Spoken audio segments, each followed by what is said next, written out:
Hello everyone. आज मैं तुम्हें जो आपका HU 6 ईयर BSc एग्रीकल्चर का जो पेपर हुआ है उसमें जो केमिस्ट्री के क्वेश्चन आए हैं उनका सॉल्यूशन बता रहा हूँ। ठीक है, तो आप अपना पेपर चेक करना और अपने आंसर को मैच करना और मुझे बताना कमेंट बॉक्स के अंदर। ठीक है, तो आपका जो पहला क्वेश्चन है वो क्वेश्चन क्या है, which acid is injected to our body when ant bites. Which acid is injected to our body when ant bite, मतलब जब आंट बाइट करती है तो कौन सा एसिड वो रिलीज करती है। तो जो फर्स्ट क्वेश्चन का आंसर आएगा ना, तो उसमें आएगा आपका फॉर्मिक एसिड। मतलब जब आपकी आंट बाइट करती है तो वो कौन सा एसिड रिलीज करती है, फॉर्मिक एसिड रिलीज करती है। ठीक है, सेकंड क्वेश्चन है, विच of the following type of medicine is use for treating indigestion. मतलब जब हमें हमारी बॉडी के अंदर इंडाइजेशन की प्रॉब्लम होती है, क्योंकि हमें पता है कि हमारी बॉडी में जो हमारा जो बॉडी में स्टमक है वो कौन सा एसिड प्रोड्यूस करता है, HCl, जो एक एसिड है, और उसको न्यूट्रलाइज करने के लिए हमें क्या चाहिएगा, बेस। ठीक है, तो उसको दूर करने के लिए हम कौन सा मेडिसिन यूज करते हैं, तो आंसर आएगा आपका सी, आंट बाइट का यूज करते हैं। ठीक है, नाउ नेक्स्ट क्वेश्चन पे चलते हैं। थर्ड क्वेश्चन दिया हुआ आपको, एक रिएक्शन दे रखी है Fe2O3 iron oxide plus aluminium, और इससे क्या बन रहा है, आपका प्रोडक्ट बन रहा है Al2O3 प्लस आयरन। तो यहाँ पे देखो क्या हो रहा है, जो आपका आयरन है उसको डिस्प्लेस कौन कर रहा है, एल्यूमिनियम कर रहा है। ठीक है, तो ये आपकी कौन सी रिएक्शन है, ये आपकी डिस्प्लेसमेंट रिएक्शन है, क्योंकि इसमें जो आपका एल्यूमिनियम है वो हाईली रिएक्टिव है और वो क्या कर रहा है, लोअर रिएक्टिव मेटल को क्या कर रहा है, डिस्प्लेस कर रहा है। फोर्थ क्वेश्चन पे चलते हैं। फोर्थ क्वेश्चन क्या दिया हुआ है, chemical reaction does not show following characteristics. मतलब जो केमिकल रिएक्शंस होती है वो कौन कौन सी कैरेक्टरिस्टिक्स को शो नहीं करती। तो पहला आपका क्वेश्चन दिया हुआ है इवोल्यूशन ऑफ गैस, तो गैस तो हमेशा निकलती ही है जब केमिकल रिएक्शन होगी। सेकंड दिया हुआ है चेंज इन कलर, तो कलर का भी चेंज होगा। थर्ड दिया हुआ है केमिकल चेंज इन एनर्जी, तो एनर्जी का भी चेंज होगा। डी दिया हुआ है same chemical property of reactant and product, मतलब रिएक्टेंट और प्रोडक्ट की सेम केमिकल प्रॉपर्टी रहेगी, तो ये आपका रॉन्ग है, मतलब केमिकल प्रॉपर्टी सेम नहीं रहेगी। तो ऑप्शन नंबर क्या आ जाएगा आपका, डी आ जाएगा। ठीक है, अब नेक्स्ट क्वेश्चन पे चलते हैं। आपका नेक्स्ट क्वेश्चन दिया हुआ है, what is the valency of carbon. तो कार्बन की वैलेंसी क्या होती है, तो आपको पता है वैलेंसी क्या होती है, जो हमारे आउटर मोस्ट में इलेक्ट्रॉन प्रेजेंट होते हैं। तो कार्बन का नंबर कितना होता है, 6 होता है, तो इसके आउटर मोस्ट में कितने होंगे, 2 4, मतलब फर्स्ट सेल के अंदर कितने होंगे, के अंदर 2 और एल के अंदर 4, तो इसका आंसर आ जाएगा आपका सी, 4 प्रेजेंट होंगे। ठीक है, 6 क्वेश्चन आपका, what is the product is obtain when acid react with base. मतलब जब एसिड और बेस रिएक्ट करेंगे तो क्या बनेगा, तो हमें पता है जब एसिड और बेस रिएक्ट करते हैं तो क्या बनता है, साल्ट बनता है और पानी बनता है। ठीक है, तो साल्ट इसमें दिया ही नहीं हुआ, तो आंसर आएगा बी, वाटर। 7th क्वेश्चन है, prevention of iron from rusting can be done by. मतलब अगर आयरन को रस्टिंग हो गई तो उसको दूर करने के लिए क्या करते हैं, तो आप सभी को पता है हम घरों में करते ही हैं भैया। अगर कोई भी आयरन का आर्टिकल्स है उसको जंग लग गई तो हम क्या क्या करते हैं, उसको पेंट भी करते हैं, उसको क्रोम प्लेटिंग भी करते हैं, कोई मेटल की उसके ऊपर लेयर भी चढ़ा देते हैं, गैल्वेनाइजिंग भी करते हैं। तो आंसर आएगा डी आपका, तो आंसर क्या जाएगा, D, all of these. Next question आपका, when oxidation and reduction take place simultaneously in a reaction it is said to be. मतलब जब ऑक्सीडेशन और रिडक्शन होते हैं तो उस रिएक्शन को हम क्या बोलते हैं, डिकम्पोजिशन बोलते हैं, डिस्प्लेसमेंट बोलते हैं, रेडॉक्स बोलते हैं, कॉम्बिनेशन बोलते हैं।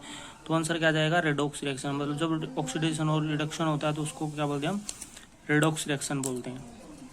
नेक्स्ट क्वेश्चन पे चलते हैं।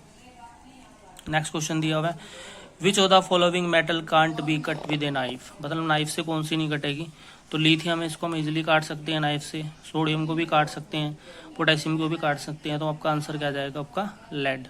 तो आंसर आ जाएगा आपका लेड, आ जाएगा बी आंसर। नेक्स्ट क्वेश्चन पे चलते हैं।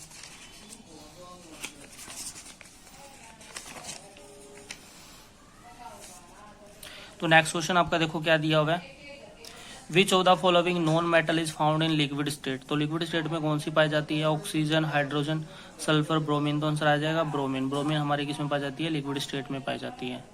नाउ 11th क्वेश्चन पे चलते हैं, what is the formula of pentane. Pentane का फॉर्मूला क्या होता है, पेंटेन में कितने कार्बन होते हैं, 5 होते हैं, तो बी ऑप्शन तो होगा ही नहीं, ना ही डी होगा। आंसर आएगा आपका ए और सी के अंदर। तो आपके हाइड्रोजन कितने होंगे, 12 होंगे, तो आंसर आ जाएगा आपका सी। नेक्स्ट क्वेश्चन है, element x from A chloride with formula, मतलब कोई एलिमेंट एक्स है form A chloride with formula, मतलब इस फॉर्मूला के साथ क्लोराइड के साथ लगा हुआ है। Which is a solid with a high melting point, X would mostly like to be in the same group of periodic table. तो इसका आंसर क्या आ जाएगा आपका, तो आपका इसका आंसर आ जाएगा MgCl2। तो आंसर आएगा आपका मेटल कौन सा आएगी, मैग्नीशियम। नेक्स्ट क्वेश्चन पे चलते हैं।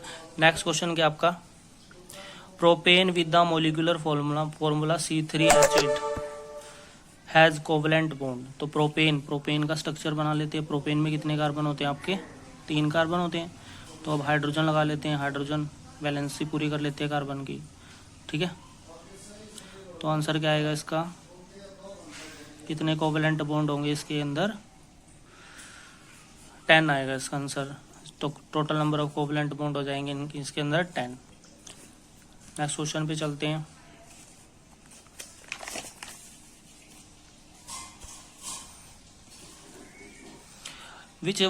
Which is the following statement is incorrect?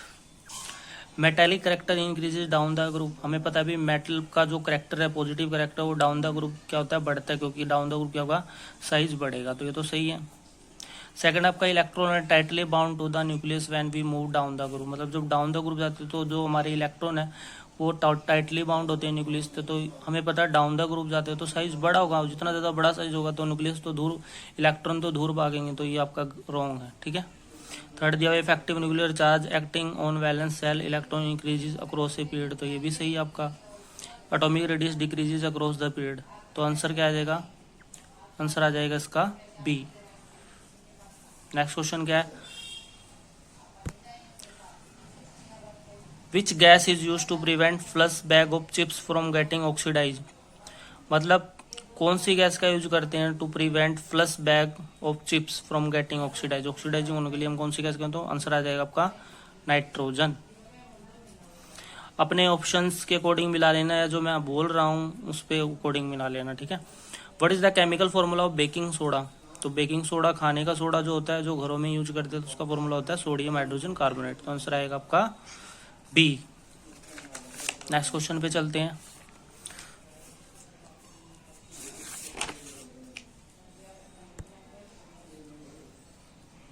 The total mass of element present in the product of a chemical reaction has to be equal to the total mass of element present in the reactant such as, मतलब अगर reactant और product का chemical reaction अगर equal होगी, balance होगी, तो उसको हम बोलेंगे बैलेंस केमिकल इक्वेशन। तो आंसर आ जाएगा आपका बी।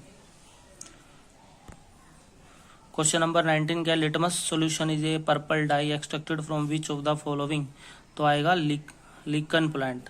जो लीकन प्लांट होता है उससे हम एक्सट्रैक्ट करते हैं लिटमस को।